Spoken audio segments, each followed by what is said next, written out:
I would like to now introduce our brother Deacon Yoseph from the chairman of the Mihret Fellowship Group in the Western United States. Please give a round of applause for our brother Deacon.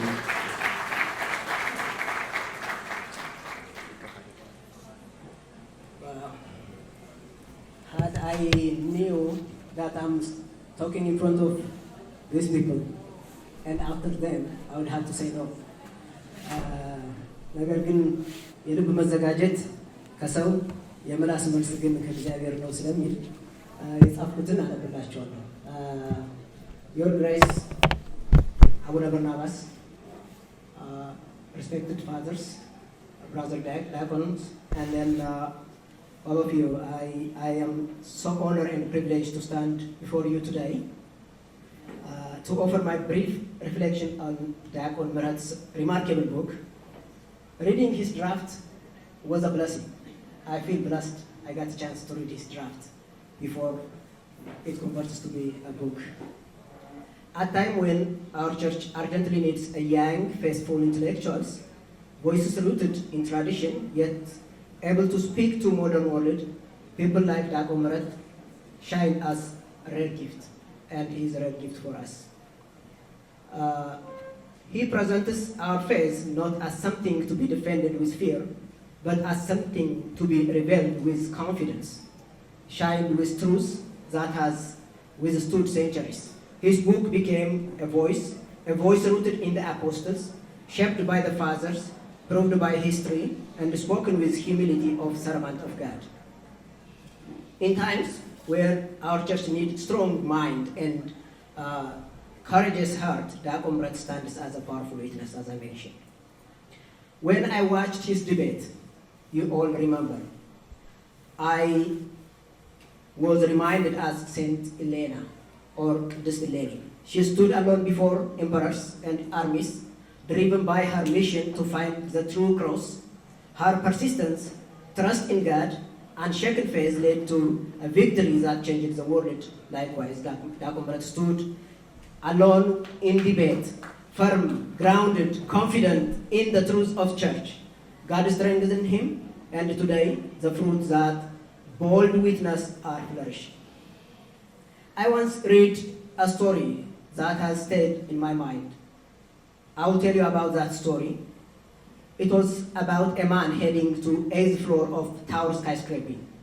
The first time he went, he approached the lobby just as another person arrived. Before he could even lift his hand, the stranger pressed the elevator button for both of them.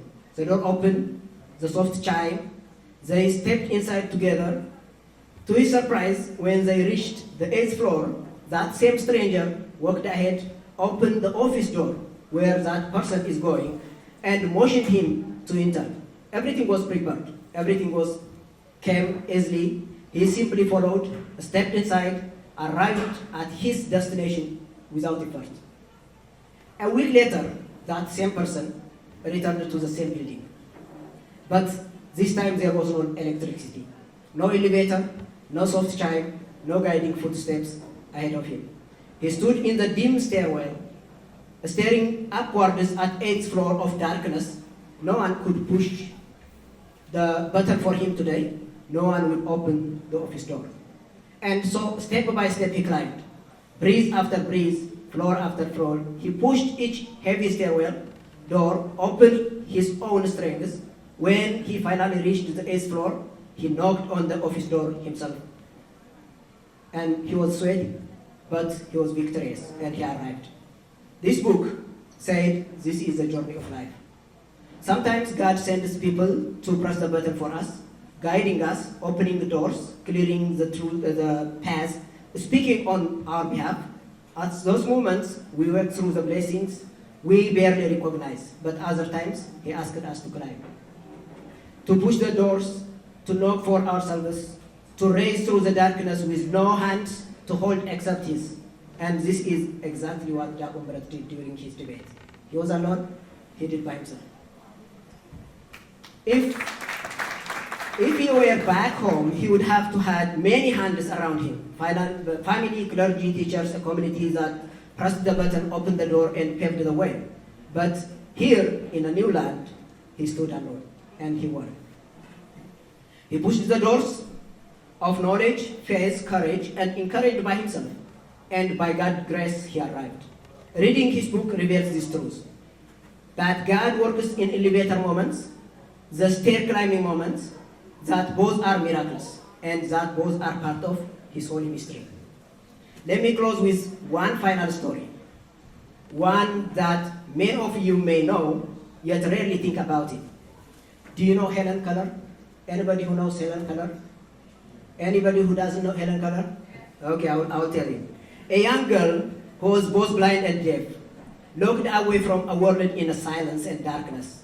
Her family, overwhelmed and heartbroken, believed there was little hope left for her future.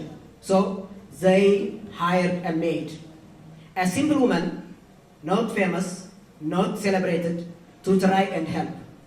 What followed was not a beautiful beginning. Helen bites the maid. She scratched her. She pushed her away in frustration. Day after day, the maid endured sleepless nights, bruised hands, tear-filled moments, and more exhaustion than anyone ever knew. But she didn't quit.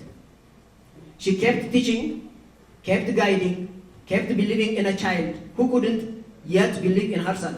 And then, after countless failures and sacrifices, the impossible happened. Helen began to understand. Words became touch, touch became meaning, meaning became language. That blind and deaf girl went to read, to write, to speak through her hands, and to shine so brightly that the whole world knows her name today. Her invention, the braille, became the doorway through which millions of blind people still are reading and learning.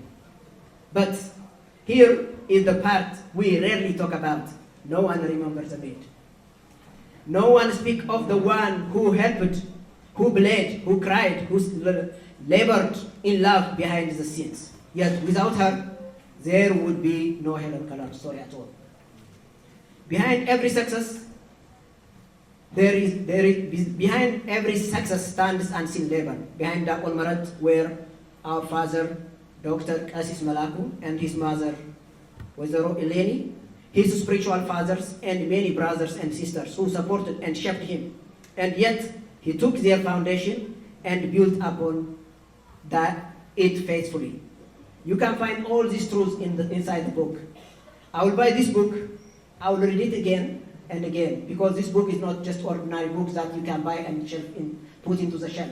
You have to read it again and again. This is a reference book. So may God bless him, strengthen his ministry, and use him to help protect and grow his holy church.